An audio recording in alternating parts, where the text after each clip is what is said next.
ହଁ ପଇସା କିଛି ଅଛି ଦିଅ ସାହାଯ୍ୟ କର ମା।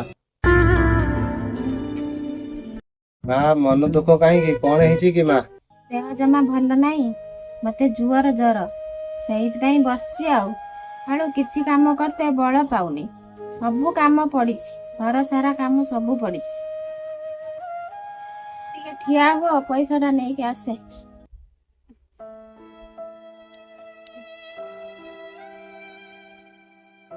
ଏତେ ସୁନ୍ଦର ମଣିଷଟେ କନି, ତାଙ୍କ ଦେହ ଭଲ ନାହିଁ, ଘରର ସବୁ କାମ ପଡ଼ିଛି, ମୋ ପାଇଁ ଏତେ ପରିଶ୍ରମ କରି ପଇସା ପାଇଁ ଗଲେ ନା।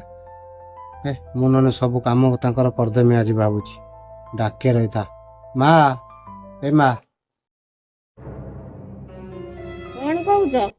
ମା ତୁମେ ବସ, ମୁଁ ସବୁ କାମ କରିଦଉଛି, ବସିଥ ତୁମେ।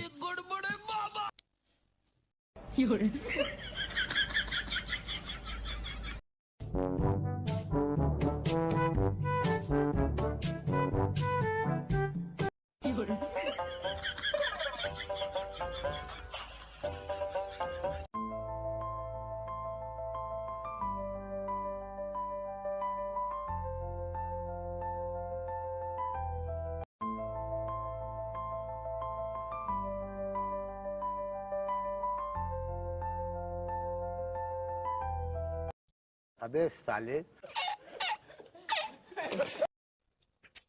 ମା ସବୁ କାମ କରିଦେନି, ଯାଉଛି ଏବେ ମୁଁ। ନାଇଁ ଶୁଣ, ପଳଉଛ କୁଆଡେ? ତୁମ ଜାଗାଟା ନେଇଯାଅ, ଆଉ ଏ ପଇସାଟା ବି ନେଇକି ଯାଅ। ହଉ ମା, ମୁଁ ଯାଉଛି।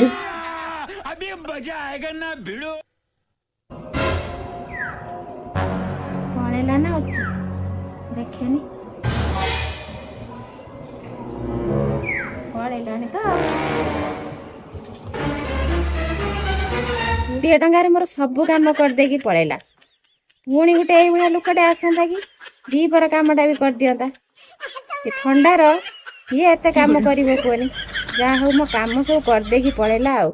ଏଇଭଳିଆ ଯଦି 2 ଜଣ ଡେଲି ପଳେଇ ଆସନ୍ତେ, ମୁଁ ତ ଖାଲି ଖାଆନ୍ତି ଶୁଅନ୍ତି ଆଉ କଣ।